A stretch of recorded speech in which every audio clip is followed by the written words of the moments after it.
Hey, it's Mike at youarethepath.com. So I want to give you an update on how things are going for me.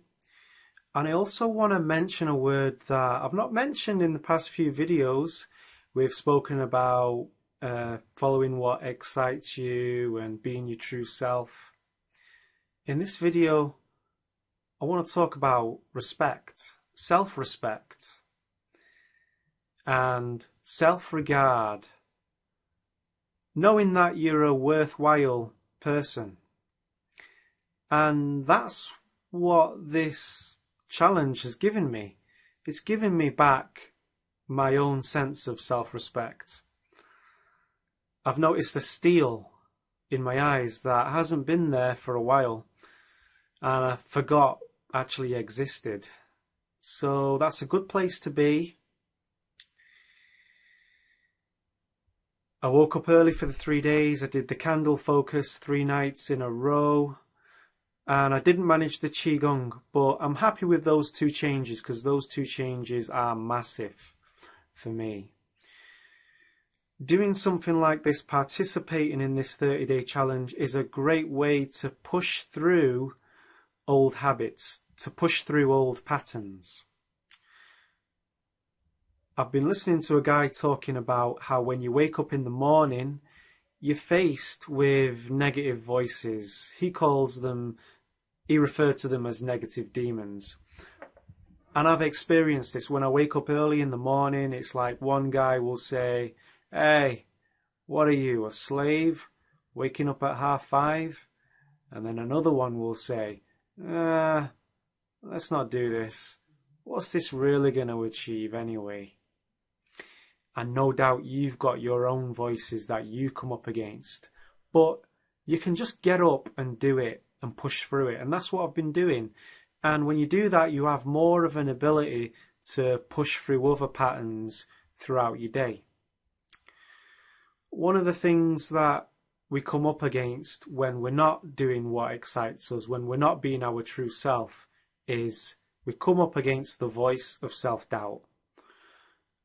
And a great way to make that voice louder is to not do what excites you. When you don't honour yourself, self-doubt gets louder.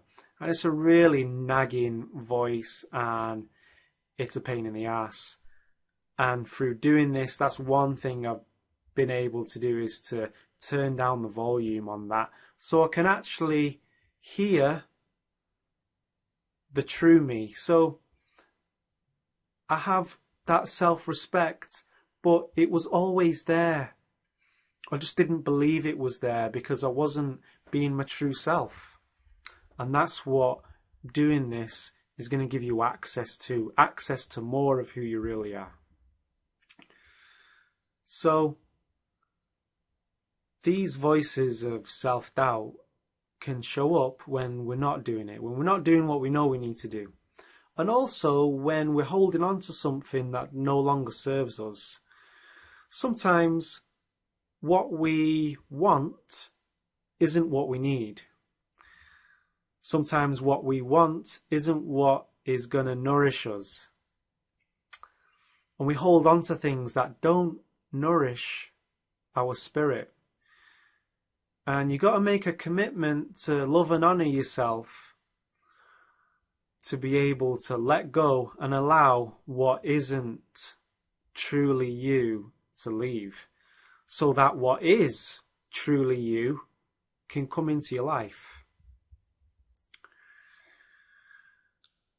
By me following what excites me, I've got more energy, I feel more me. I've not done the I've not done the Qigong, I've done the candle focus. I've not done the Qigong, but I know if I keep going down this path, I'm going to want to do the Qigong. I'm going to have the energy. It's like, well, if I can do this, what more can I do? So as I mentioned in the last video, when you do these new behaviors, they become hardwired. So the candle focus will become hardwired. Waking up in the morning will become hardwired. Those voices will give up. The ones that go, "Hey, what's that really going to achieve?" He's going to give up because I'm not engaging in him, that version of me. So the new program will be hardwired, and then it's like, well, what more can I achieve? So it's a good place to be. Self-respect, that's the other word, responsibility. Taking responsibility for your life. Taking responsibility for yourself. It's looking at your life, looking at the results and saying, okay, these aren't the results I want. I'm going to make a change. I'm going to take responsibility for these results. I'm going to make a change, and it starts now. So I'm going to leave it there. Hope you got something from that. I'm going to be contacting all of you that sent in video responses, and I'll be sharing a link to your videos if you would like everyone else to see what's going on for you. I love you guys. Thanks for all the support and making this really exciting. And it's good. Thank you. I've got a video coming up on the weekend for you about candle focus. Someone asked me what's the practical application of that, so that's on its way. Catch you later, guys. Peace.